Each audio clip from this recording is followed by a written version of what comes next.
आणि आता बातमी नाशिकमधून आहे। नाशिक जिल्ह्यातील दिंडोरी, कळवण आणि सुरगाणा तालुक्यामध्ये काल रात्री भूकंपाचे धक्के जाणवले आणि त्यानंतर नागरिकांमध्ये भीतीचं वातावरण पसरलंय।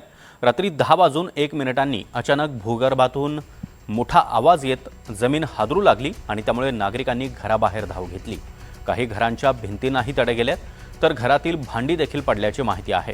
भूकंपाचं केंद्रबिंदू मानल्या जात असलेल्या दिंडोरी तालुक्यातील भनवड गावामध्ये महिलांनी या भीषण क्षणांचा थरार सांगितलाय आणि या गावातील महिलांसोबत बातचीत केली आमचे प्रतिनिधी निलेश वाघ यांनी। नाशिकच्या दिंडोरी तालुक्यातील भूकंपाचा केंद्रबिंदू ठरलेला भनवड गावात मी आहे। या ठिकाणी आपण जर बघितलं तर रात्रीच्या वेळेस या ठिकाणी मोठा भूकंपाचा धक्का बसला आणि नागरिकांमध्ये मोठं भीतीचं वातावरण जे ते पाहायला मिळालं। अनेक घरांना जे या ठिकाणी भेगा गेल्याचं पाहायला मिळालं आणि घरातली भांडी जी ती या ठिकाणी पडली होती। आपण या ठिकाणी बघू शकतो, या भिंतीला मोठ्या प्रमाणात तडा गेला होता।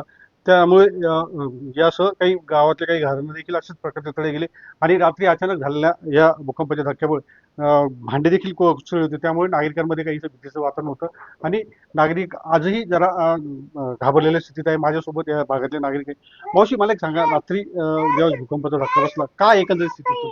काय काय झालं होतं रात्री? काय भांडे पडले आणि ही जमीन थरारली, सगळा घर हालायचा। काय तुम्ही काय सांगशाल? तुमचे लहान लहान मुलं होते, काय झालं होतं आणि एकंदरीत सगळं जर पाहिलं तर काय सगळी परिस्थिती होती? लई बिकटीची परिस्थिती होती। पूर्ण मांडणीवरले भांडे खाली पडले। इथं आम्ही झोपेल होतो। हे 2 लहान पोरं होती।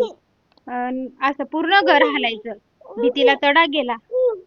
मग त्यावेळेस तुमच्या मनात काय भीतीचं वातावरण होतं? मग तुम्ही काय केलं? मला असं वाटलं का पटकन बाहेर जावं पोरं घेऊन, पण मग असं काही सुचत नव्हतं का नेमकं काय करावं बा। अचानक रात्रीचे झालं, सगळे झोपेत असताना असं झालं।